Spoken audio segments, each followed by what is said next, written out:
Now, in this special programme on the state of marriage in Britain today, we ask two people about their experiences and views on the topic, Julie Sanders and Brian Simpson.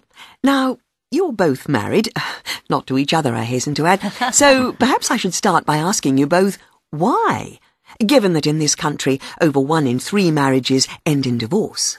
Julie? Well, I'd been living with Peter for just over a year. In fact, we'd recently celebrated our first anniversary in the flat, when suddenly, one evening, he got down on one knee and asked me to marry him. It was so romantic, I didn't have the heart to turn him down. No, but of course we'd spoken about it before, and we both agreed it was the right thing to do. A natural stage in our relationship, and a way of making it official. And of course our parents were delighted.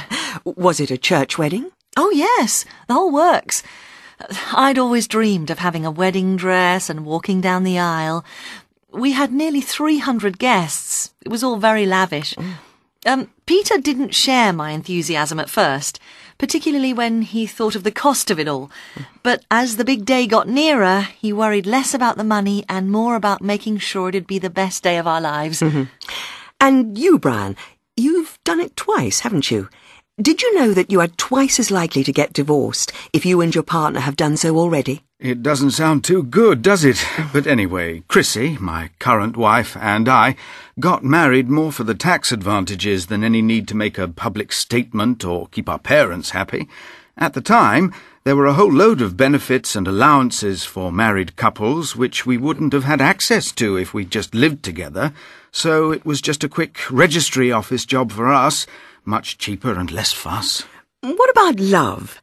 Didn't that come into it at all? Yes, of course, but only in the sense that Chrissy was the sort of person I knew I could grow to love more, rather than someone I was besotted with and who'd end up disappointing me, and that's the way she saw things as well.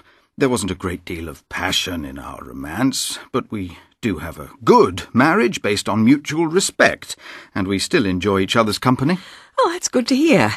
Julie, you've been married for just 6 months now. How is your marriage working out? Has it changed your relationship? Well, it's a little early to say yet. We're still very much in the honeymoon period, I suppose. But it's not all domestic bliss. I notice that we do argue more than before, but it's usually about trivial things, so it's over and done with in about half an hour.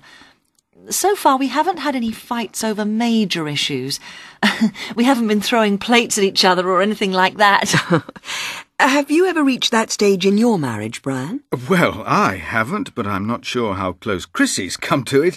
No, but there have been some difficult times. Having my own business put a tremendous strain on my first marriage. Having to work 12 hours a day, 6 days a week, doesn't do much for a relationship, so I sold the business soon after I married Chrissy.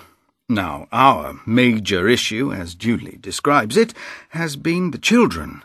With 2 it was fine, but 3 proved to be something of a crowd, at least until we got over the nappies and bottle stage. Now we don't feel quite so restricted by it all. We're not tired and irritable all the time. And how do you both see the future? The average marriage lasts just over 10 years.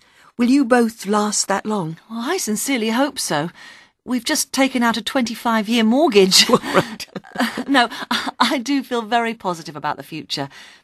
I can see the 2 of us being retired together. There'll be bad times, I know, but you've just got to work at it and be truthful with each other. Getting divorced is the easy way out. The hard bit is to stick at it and work through the problems. Brian? Ask me in 3 years' time. There's just nothing certain about the future, least of all in this marriage business. Julie, Brian, thank you for coming in.